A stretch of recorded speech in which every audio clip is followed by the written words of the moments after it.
Muy buenas chicos, chicas, bienvenidos a esta clase sobre metrorragias durante el embarazo. Cuando tenemos una metrorragia, o sea un sangrado durante el embarazo, lo primero que tenemos que ver es las semanas de las que está embarazada. Esto es fundamental, porque las metrorragias son siempre de la primera mitad del embarazo o de la segunda mitad del embarazo, y unas no existen en el contexto de la otra. Dentro de la primera mitad de embarazo tenemos que hablar principalmente de tres causas de hemorragia. Una es el aborto, que es la fundamental.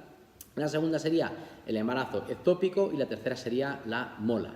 Y dentro de las hemorragias de la segunda mitad de embarazo tenemos que hablar de la placenta previa, tenemos que hablar del desprendimiento de placenta, de la rotura de vasa previa y de la rotura uterina. Y como os digo, no tenemos que mezclarlas, una no existe en la otra. El aborto no existe más allá de la semana 22. Por tanto, una muerte intraútero en la semana 26 nunca es un aborto, es una muerte fetal intraútero. Por ejemplo, la placenta previa no existe en la semana 18. En la semana 18 lo normal es que la placenta sea previa porque el útero es todavía muy pequeño. No es una enfermedad, no es una patología que exista en la primera mitad de embarazo. Por tanto, este periodo natal es importante. Ante una metrorragia en una mujer embarazada, tenemos que ver las semanas para desde ahí establecer la posible etiología o causa. Entro un poquito en las metrorragias de la primera mitad de embarazo y tenemos que empezar hablando sin duda del aborto. El aborto es la expulsión del feto por debajo de la semana 22 y si no conocemos las semanas, pues con un peso inferior a 500 gramos.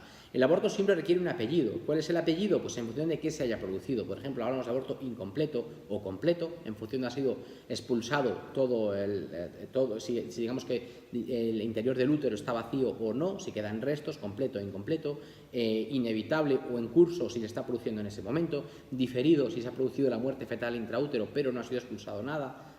Es decir, el apellido del aborto tenemos que ponerlo siempre en función de clínicamente qué se esté produciendo. Séptico, por ejemplo, si fuera un aborto acompañado de fiebre sin causa o foco que justifique esa fiebre. Y también tenemos la amenaza de aborto, que es cuando se produce un sangrado en esta primera mitad de embarazo, pero con cuello cerrado y feto vivo dentro, latido fetal dentro.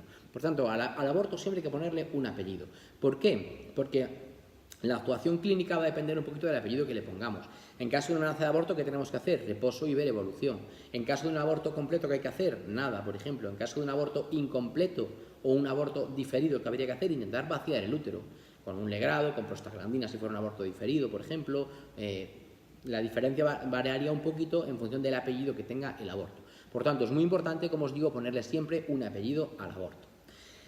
La segunda causa de metrorragia en la primera mitad de gestación sería el embarazo ectópico. El embarazo ectópico es toda hemorragia o que se produzca por una gestación que anide fuera de la cavidad endometrial uterina. Preferencialmente, el lugar en el que más se producen estas gestaciones ectópicas es la trompa de falopio y particularmente la porción ampular de la trompa, porque es el lugar fisiológico destinado a la fecundación, al encuentro entre óvulo y espermatozoides. Por eso la mayoría de las veces el embarazo ectópico sucede precisamente en la trompa y muchas veces en la porción ampular o un poquito más abajo, ¿no? Más descendiendo en la trompa. El embarazo ectópico es importante diagnosticarlo y es importante controlarlo y normalmente se hace a través de la beta-HCG. Se hacen controles de HCG y en función de si esa beta sube exponencialmente o está estancada, se podría valorar si ese aborto si esta gestación ectópica está progresando o al contrario está cada vez disminuyendo, está cada vez yendo a menos, ¿no? Por tanto, este matiz es importante. Y finalmente, la causa menos frecuente de hemorragia en la primera mitad de gestación sería la mola hidatiforme, que no hace falta que sepáis mucho de esto, que sepáis que las hay completas, las hay incompletas, las hay parciales, a veces con embrión, con no embrión, pueden pasar a coriocarcinoma, incluso una mola invasiva o un tumor trofoblástico del lecho, pero básicamente quedaros con que es una degeneración de la placenta, realmente una mola es una hiperplasia del trofoblasto. Una hiperplasia del trofoblasto que al final termina ocupando todo el saco gestacional o una parte importante del saco gestacional. Es la causa menos frecuente pero importante que os suene. Y vamos ahora con las causas de las metrorragias de la segunda mitad del embarazo y vamos a hablar particularmente de dos, que son la placenta previa y el desprendimiento de placenta, que en esas entraré ahora. Antes de eso, las dos menos frecuentes, ¿cuáles son? La rotura de vasa previa. La rotura de vasa previa consiste en una inserción velamentosa del cordón. Inserción velamentosa, ¿qué quiere decir? Que el cordón se inserta en las membranas, velamen, en las membranas, en lugar de en la placenta, ¿no? Y entonces, ¿qué pasa? Que el cordón umbilical tiene que establecer vasos con la placenta. Bueno, pues cuando se rompe la bolsa, si al romperse la bolsa se rompen estos vasos que comunican la inserción del cordón con la placenta, ahí tenemos una rotura de vasa previa. Es decir, que las roturas de vasa previa suceden siempre en inserciones velamentosas del cordón umbilical. La otra sería la rotura uterina, que es cuando se rompe el útero, cuando hay una dehiscencia del útero, normalmente casi siempre por una cicatriz previa, por ejemplo por una cirugía uterina, o casi siempre la causa principal es una cesárea anterior.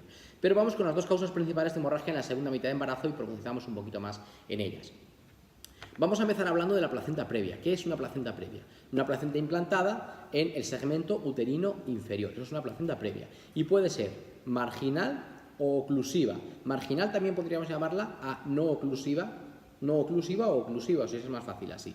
Marginal, ¿qué quiere decir? O no oclusiva, ¿qué quiere decir? Pues que no llega, no ocluye el orificio cervical interno. Eso es lo que quiere decir marginal, ¿no? Hablamos de placenta de sección baja cuando el borde placentario está situado muy cerca del UCI a menos de 2 centímetros. Y si no llega, si está a más de 2 centímetros, decimos que es marginal. Pero bueno, no es un dato clave, ¿no? Y luego decimos que es oclusiva si llega al orificio cervical interno, es decir, al cuello del útero. Y en este caso decimos que es parcial o total. Oclusiva parcial si lo cubre parcialmente y total si lo ocluye de forma total, ¿no? En la placenta previa, ¿qué vamos a encontrar? Vamos a encontrar en un momento determinado una posible hemorragia no dolorosa, una hemorragia rosa, que no va a estar asociada al trabajo de parto y en cantidad moderada y sin repercusión en el estado materno. O sea, la madre no va a tener una repercusión importante hasta que el sangrado realmente haya ido muy allá, salvo el sangrado, ¿no? Esto es lo que va a aparecer en la placenta previa. Aquí, por ejemplo, en las imágenes podéis ver una placenta parcial, una placenta lateral baja, una marginal, y aquí podéis ver una placenta oclusiva total. Como veis, estas dos, que serían las dos de abajo, contraindican el parto vaginal porque realmente es imposible que se produzca una dilatación cuando la placenta está taponando, está insertada sobre el cuello del útero. Por tanto, en estos dos tipos de placenta oclusiva, ya sea de forma parcial o total, que requerirá valoración, conocer y una cesárea, además de evitar el tacto vaginal porque puede aumentar el riesgo de sangrado, ¿no? Por tanto, ¿qué requiere? Cesárea programado o urgente si hubiera un sangrado previo que afecte de alguna manera al estado fetal. Aquí podéis ver, por ejemplo, otras imágenes de las placentas, ¿no? Estas imágenes son menos reales, pero igual un poquito más didácticas, ¿no? En la imagen, por ejemplo, que tenéis en aquí, podéis ver una placenta oclusiva total. Aquí podéis ver una placenta oclusiva, a ver que ponga bien la mano, aquí una placenta oclusiva parcial, y ya finalmente en esta que veis aquí, pues una placenta marginal. Como veis, no llega al orificio cervical interno, ¿no?